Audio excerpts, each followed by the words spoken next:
कंगना रनौत फिल्मी पर्दे से चुनावी राजनीति तक आने वाली इस अदाकारा के कई रंग देखने को मिल रहे हैं। हिमाचल प्रदेश में मंडी से चुनाव लड़ रही कंगना रनौत को क्या सिर्फ फिल्म स्टार होने की वजह से टिकट मिला है या बीजेपी ने सोच समझकर उन्हें चुनाव में उतारा है? कंगना किन मुद्दों को उठा रही हैं और आखिर कौन कंगना को लोकसभा पहुंचने से रोक सकता है? इन सब पर हमारा स्पेशल शो देखिए, न्यूज मेकअप।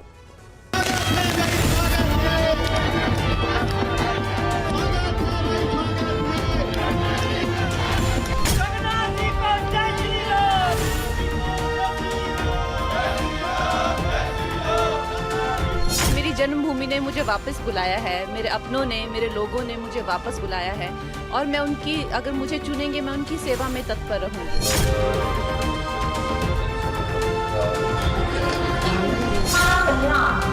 हमारी उन्नति, हमारा भविष्य, हमारी भारतीयता में है, हमारी संस्कृति में है।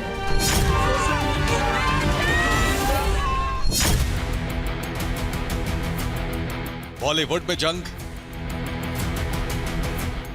नेताओं से जंग,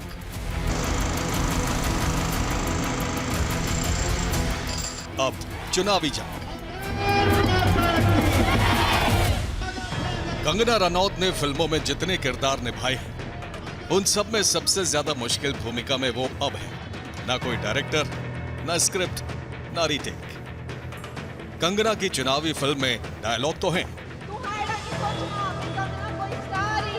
लेकिन लाइट, कैमरा, एक्शन और डबिंग जैसी सुविधाएं नहीं। कंगना अब मंडी से बीजेपी की उम्मीदवार हैं, मंडी के वोटरों से सीधे मिल रही हैं। हिमाचल के लोगों से मिलकर उनके मुद्दे स्थानीय भाषा में ही उठा रही हैं।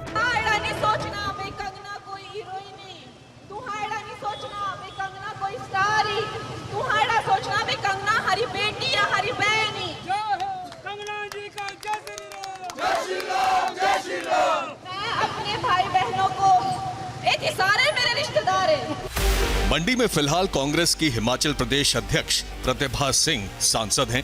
वो हिमाचल के पूर्व सीएम वीरभद्र सिंह की पत्नी और प्रदेश कांग्रेस में बड़ी नेता हैं। प्रतिभा और कंगना का मुकाबला एक नेता और अभिनेता के बीच का तो होगा ही, साथ ही ये मंडी जैसी अहम सीट पर होने वाले सबसे दिलचस्प मुकाबलों में से एक हो सकता है। खास तौर पर तब जब कांग्रेस की नेता सुप्रिया श्रीनेत की एक सोशल मीडिया पोस्ट राजनीतिक मुद्दा बन गई। भले ही सुप्रिया ने पोस्ट डिलीट कर दी, लेकिन तब तक कंगना और बीजेपी दोनों ने इस मुद्दे को हथिया लिया। क्योंकि किसी भी महिला का कोई भी, चाहे उनका व्यवसाय हो, कोई भी उनका काम हो, पेशा हो, हर महिला, चाहे वो टीचर हो, चाहे वो एक्ट्रेस हो, चाहे वो जर्नलिस्ट हो, चाहे वो राजनीतिज्ञ हो, या वो चाहे सेक्स वर्कर हो, किसी भी तरीके की जो महिला है वो डिग्निटी जो है वो डिजर्व करती हैं। और किसी भी महिला को अपमानित करना, इस तथाकथित मोहब्बत की दुकान में सिर्फ जहरीले सामान ही नहीं है, ये किसी सियासी फरमान का हिस्सा है। नारी अस्मिता पर चोट आने का असर जमीनी राजनीति पर भी पड़ सकता है, तो कांग्रेस तब से लगातार फायर फाइटिंग में जुटी है। खुद प्रतिभा सिंह ने कंगना को हिमाचल की बेटी कहकर मुद्दा खत्म करने की कोशिश की। उनका स्वागत करते हैं कि वो भी हिमाचल की बेटी है, हिमाचल के लिए काम करना चाहती है, इसलिए उस फील्ड में आई हैं। प्रतिभा सिंह वहाँ की जानी मानी नेता रही हैं और एक लिगेसी है उनकी। ये लड़ाई काफ़ी कठिन है, लेकिन मैं कहता हूँ अच्छा है। दो अच्छे लोगों के बीच लड़ाई हो रही है, अच्छा मतलब मजबूत लोगों के बीच, जो भारतीय राजनीति को प्रभावित करते रहे हैं, जिनका बहुत दूर तक का रिश्ता है। तो अच्छी चीजें देखना पड़ेगा क्या होता है। कंगना अपने चुनाव में गली गली, नुक्कड़ नुक्कड़ घूम रही हैं, लोगों के साथ चाय पी रही हैं, लोग उनके साथ सेल्फी ले रहे हैं। कंगना को भी पता है कि उन्हें देखने आने वाली भीड़ को वोट में बदलने के लिए स्टार पावर से ज्यादा की जरूरत होती है, इसलिए वो अपनी सभाओं में प्रधानमंत्री मोदी का नाम लेना नहीं भूलती। हम एक प्रधानमंत्री चुनने जा रहे हैं, तो उन्होंने जब इस क्षेत्र से एक नाम चुना कि ये मेरा चेहरा होगा, ये मेरे, आप इसे वोट देंगे तो मुझ तक पहुंचेगा, तो उन्होंने आपकी बेटी, आपकी मंडी की बेटी को चुना।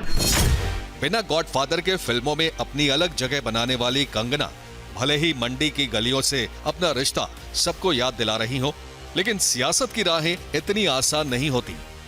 कंगना को भी इस बात का इल्म है, इसलिए वो अपने दम पर नहीं बल्कि मोदी की शोहरत की सीढ़ी पर सवार होकर इस शाही सीट से नई संसद की सीट तक पहुंचना चाहती हैं। उन्हें 80 करोड़ से ज्यादा लोगों को वो राशन दे रहे हैं। वो हमारी माताओं के लिए चाहे वो गैस सिलेंडर दें, कभी थकते नहीं है। महिलाओं के कल्याण करते हुए वो थकते नहीं है। उन्होंने महिलाओं को 30% आरक्षण दिया, जिसका आज एक जो आप देख रहे हैं वो ये फूल खिला है, और ये कमल का फूल आपको खिलाकर उनकी झोली में डालना है। सिर्फ पार्टी के लिए, सिर्फ अपनी सत्ता बचाने के लिए या चुने जाने के लिए आया है, सत्ता सुख भोगने आया है, या एक ऐसा व्यक्ति है जो संघर्ष कर रहा था, पहले से ही आपकी तमाम नीतियों कार्यक्रमों का पक्षधर था, वो आया है। रिस्क बीजेपी ने भी उठाया है। इस सीट पर उसके कई दावेदार थे, लेकिन पार्टी ने कंगना को ही टिकट देने का फैसला किया। लेकिन ये रिस्क कैलकुलेटेड रिस्क ज्यादा लग रहा है। हिमाचल की राजनीति में ब्राह्मण और राजपूतों का वर्चस्व रहा है, खासतौर पर मंडी की सीट। प्रतिभा सिंह खुद राजपूत जाति की हैं, कंगना भी इसी राजपूत जाति से आती हैं। ऐसे में पार्टी को उम्मीद है कि प्रतिभा के राजपूत वोटों में सेंध लग सकती है। हिमाचल की जो राजनीति है उसमें जातिकरण का तो बहुत महत्व है, अपना महत्व रहा है, और जाहिर है भाजपा ने भी कंगना को उतारा है तो जाति का समीकरण रखा है। राजपूत उसमें कम्युनिटी में आती हैं वो, और राजपूत का वहाँ पे 32 से 35% के बीच में उनका शेयर है वहाँ पे, तो ये मतलब एक इम्पॉर्टेंट है। जातिकरण का समीकरण तो उसको देखा ही गया भाजपा ने, उसी को देख के कंगना को उन्होंने मैदान में उतारा है।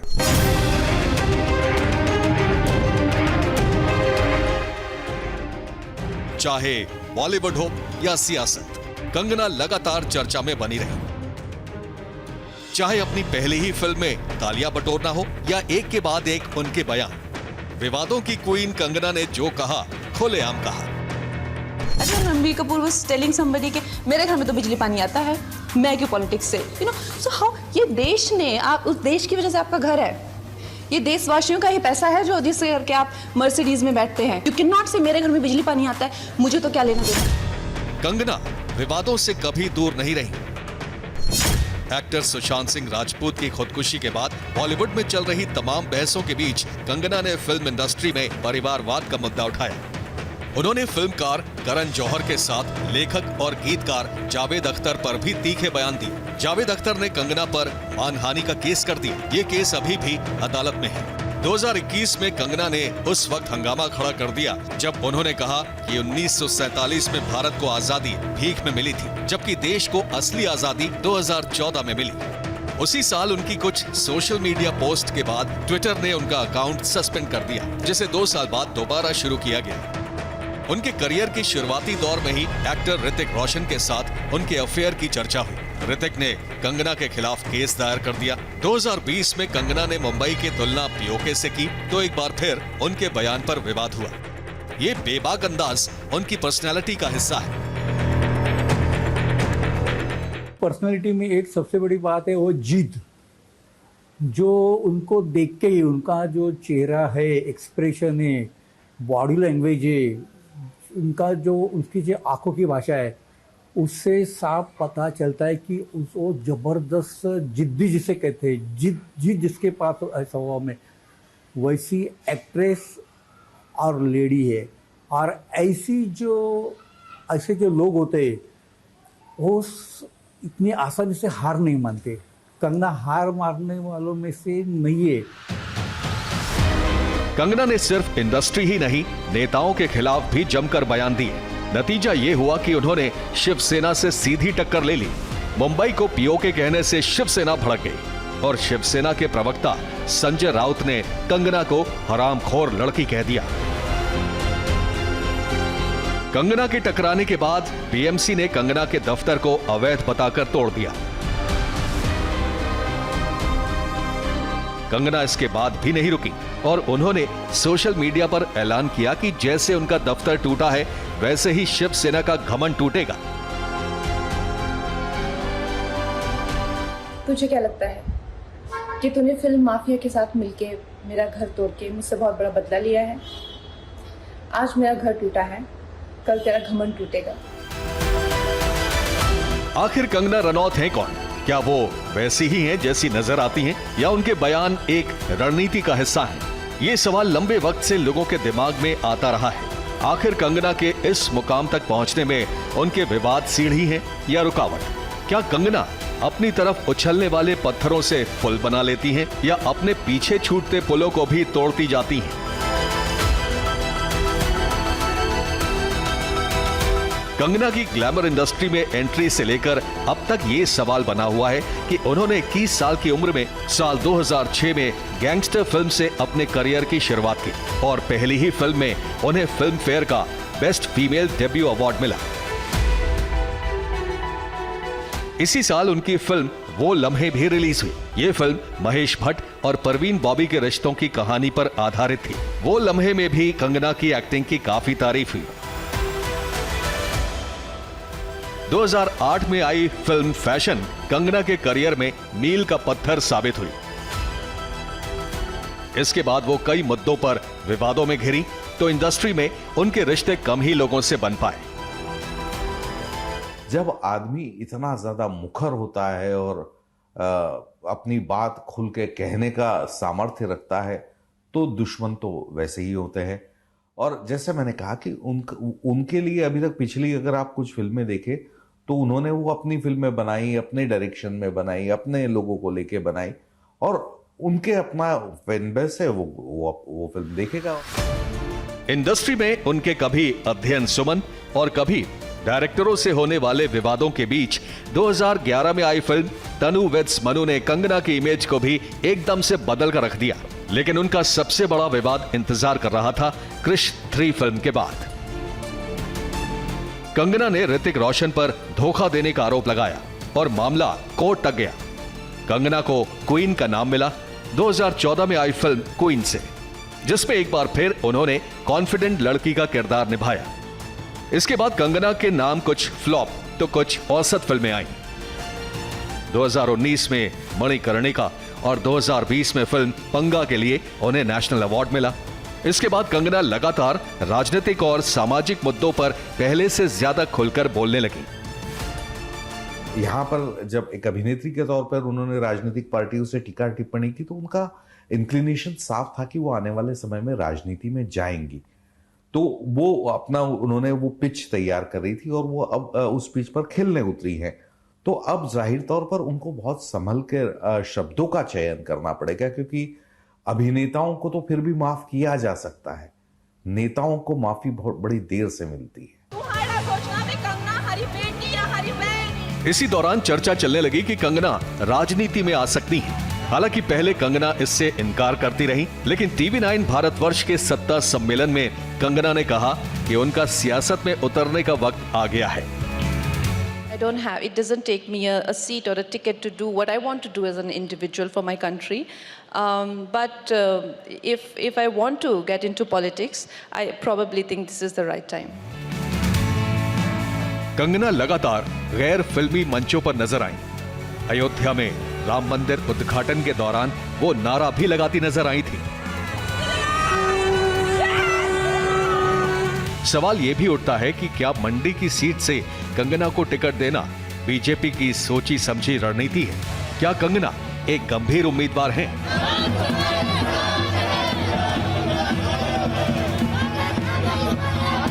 उनके चुनाव लड़ जाने से हिमाचल की राजनीति पलट जाएगी, ऐसी कोई राजनीतिक शख्सियत कंगना रनौत है नहीं, और न तो उनका कोई राजनीति में, हिमाचल की राजनीति में कोई योगदान रहा है। ये पहली बार चुनाव लड़ रही हैं, खुद जीत जाएं बहुत अच्छी बात है, जीत हार का फैसला वही वहाँ के मतदाता करेंगे। लेकिन बाकी चीज़ें हिमाचल की राजनीति कैसे, चूँकि कांग्रेस और भाजपा दोनों एक बार कभी ये रहती है कभी वो रहती है, तो उनका अदला बदली होती रहती है सत्ता में, और दोनों के वहाँ पे परंपरागत जनाधार वाले क्षेत्र हैं।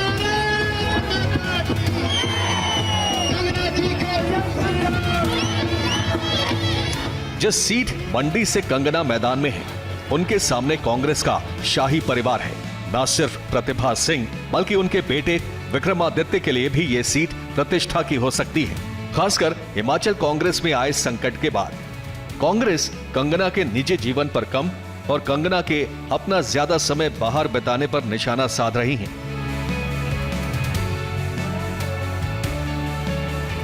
कई किरदारों में नजर आ चुकी, खुद को लार्जर देन लाइफ कैरेक्टर में ढाल चुकी कंगना के जिंदगी का ये सबसे चुनौती भरा रोल होगा, जिसमें वो खुद दर्शकों के सामने है। बीच में कोई पर्दा नहीं।